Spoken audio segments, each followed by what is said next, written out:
عمري ما كنت اتخيل ان يجي يوم واقف واحكي عنها. احساسي بيها انها شيء مش بينتهي ولا بيخلص بطول الزمان. ده كان احساسي بامي قبل ما تمشي من على الدنيا. امي كانت ليها عادات وتقاليد بتعملها دايما في رمضان. كانت بتحب توزع اكل وشرب على الناس، وكانت دايما تحب تنزل وهي تعبانه تجيب لنا ياميش رمضان وتعملها لي مفاجاه. على الرغم ان اخر رمضان ده اللي فات على طول كانت لسه قايمه من عمليه تركيب مفصل، بس برضه نزلت وجابت الياميش. ويجي اول يوم رمضان كانت تحب تعزم اخواتي وجوز اختي واحفادها على الفطار، وانا اللي كنت بعمل الفطار.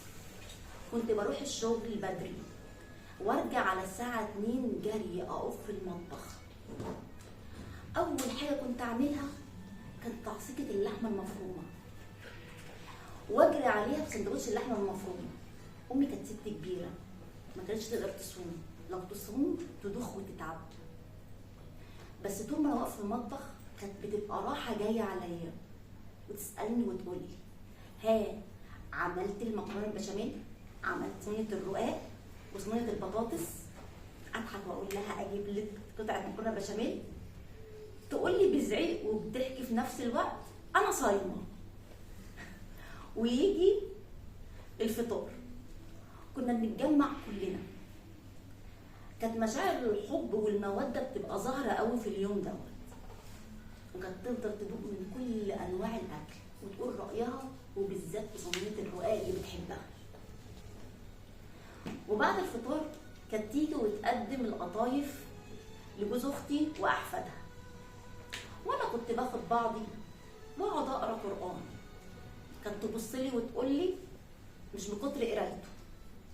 كنت بقول لها: ايه يا ماما اللي بتقوليه ده يا ماما؟ حرام كده. فضلت تردد عليا الجمله دي سنين طويله. فضلت تردد عليا الجمله دي سنين طويله، وانا كنت بستغربها. ازاي هي واحده بتوزع صدقات بالمنظر ده وانسانه خلوقه جدا، وتيجي عند قرايه القران وتقول مش بكتر قرايته؟ بس فهمت معنى جملتها بعد وفاتها، وازاي ربنا خدها اليه بالراحه واللطف. في 25/9/2024 عرفت ان هي مريضة كانسر في المرحله الرابعه واخر المرحله الرابعه. صدمه كبيره عليا. كل الدكاتره اجمعوا ان مفيش امل، والغريبه انها ما كانتش حاسه بحاجه ولا عارفه ان هي بتموت. انا اللي كنت بموت في اليوم مليون مره، وما كانش ينفع ابين لها. وكنت دايما بدعي ربنا في الوقت دوت ان يأثر عليها المرض وما يتعبهاش. كنت بحب ابص لها كتير عشان عارفه ان في رمضان الجاي مش هتبقى موجوده معانا. وقبل ما تدخل في غيبوبه كامله كنت بقعد اقرا لها قران، كنت بقرا لها سوره ياسين. فتحت عينيها وبصت لي وغمضتها تاني. ساعتها قفلت المصحف وقعدت افكر فيها وفي حياتها الصعبه وفي طريقه موتها السهله. ساعتها بس وصلت الرساله واضحه، وازاي ربنا خدها اليه بلطف من غير ما تحس باي الم ولا بتعب، وازاي ما اتبهدلتش في المستشفيات. والغريبه ان رزقها بعد موتها كان اكبر بكتير من رزقها في حياتها. اللي عمل لها العمره بدل العمره عمرتين، واللي وزع اكل وميه على شرب على روحها،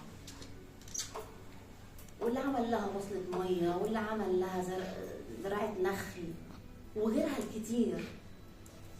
امي كانت بتعمل في القران، ودينا اهو في الشهر الكريم من غيرها، وانا غير كل سنه، وكل حاجه متغيره حواليا. حتى ريحه رمضان ما عادتش زي الاول. وكمان قبل ما يبدا الشهر بيومين انا تعبت جامد جالي نزله شعبيه، والاول مره ما تكونش معايا ومش جنبي، ولا كان اول يوم رمضان في اللمه الحلوه اللي اتعودت عليها منها. حقيقي هي سابت ذكريات وحكايات كتيره واثر كبير فيا، ومع كل اذان مغرب صوتها بيرن في وداني بيقول لي بس بكتر قرايته.